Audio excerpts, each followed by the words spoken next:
They came to be healed. They came because here is somebody that didn't act like the rest of the religious establishment, or didn't act like the rest of the people.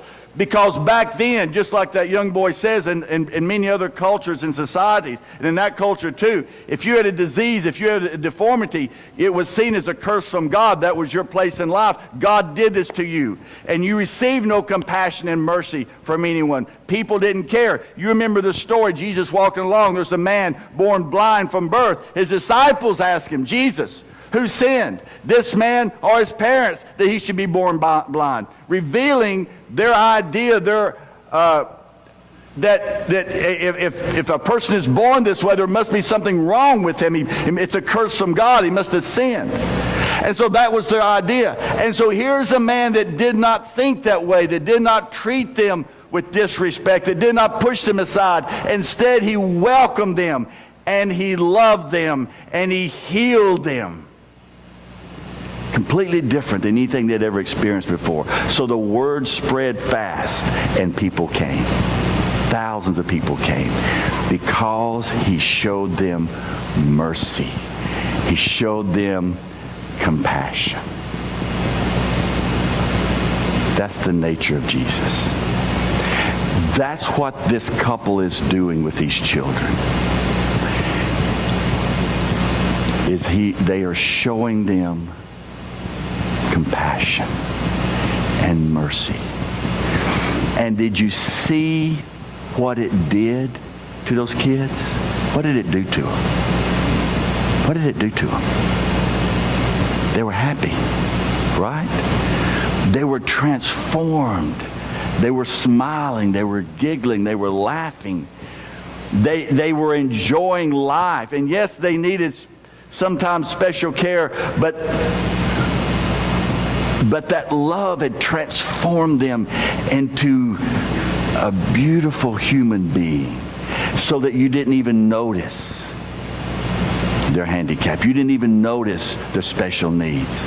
You just saw the bright, smiling face. See, love transforms people. Look at another passage of Scripture, then I'll get into what I want to talk to you about. Matthew 12.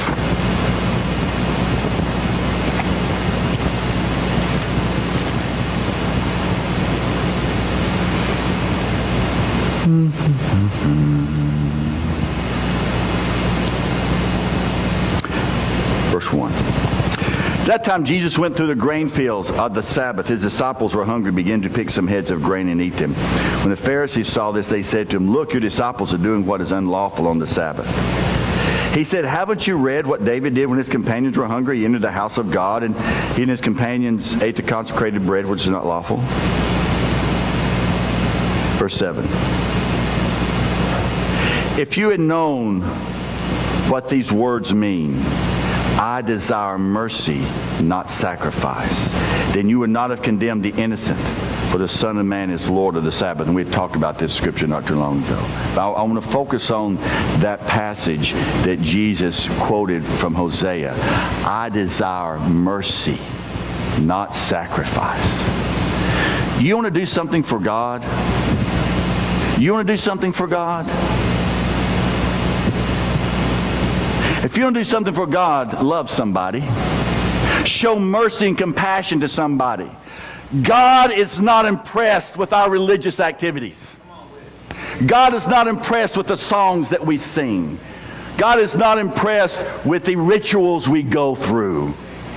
That doesn't bother God. That doesn't move him. He is not impressed with that. What impresses the heart of God is when your heart is broken for someone and you love them and you show mercy and compassion and love towards them.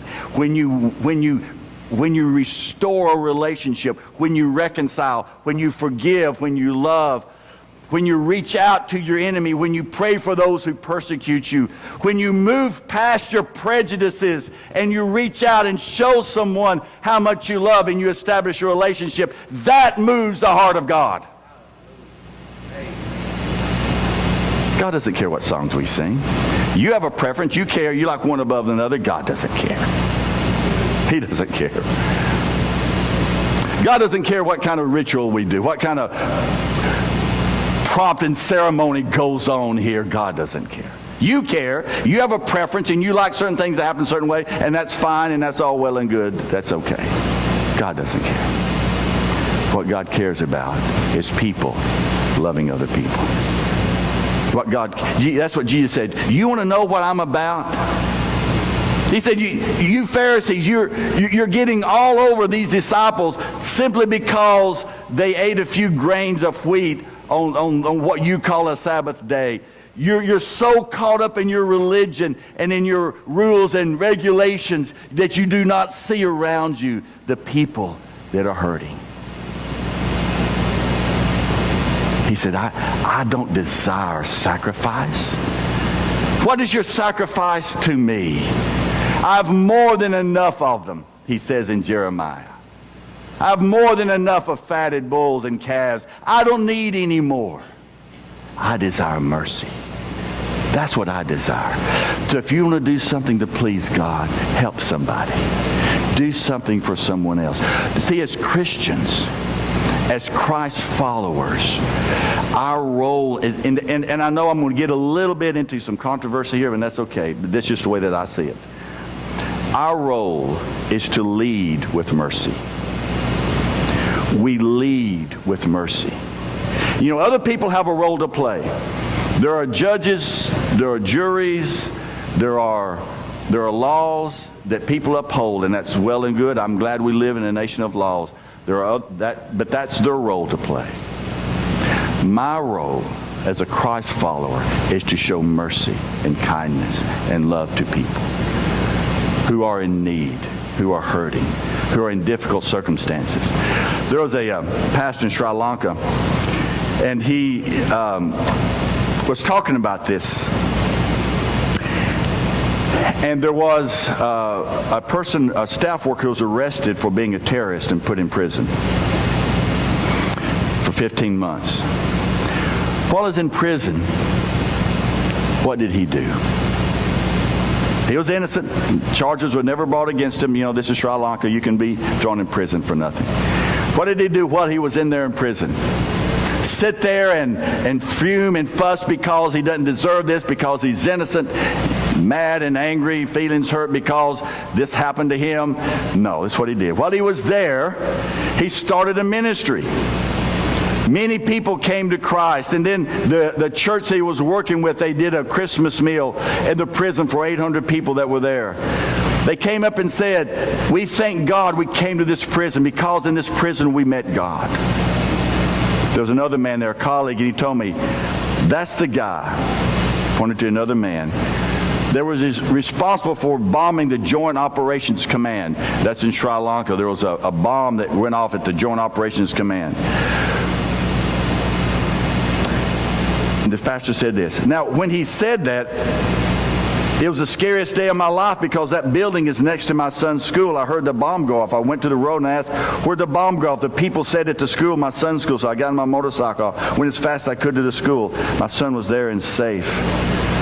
But there was the man responsible for the scariest day of my life. And he was becoming a Christian. I forgot all my fear because I realized this man needs the gospel. That's how we look at people.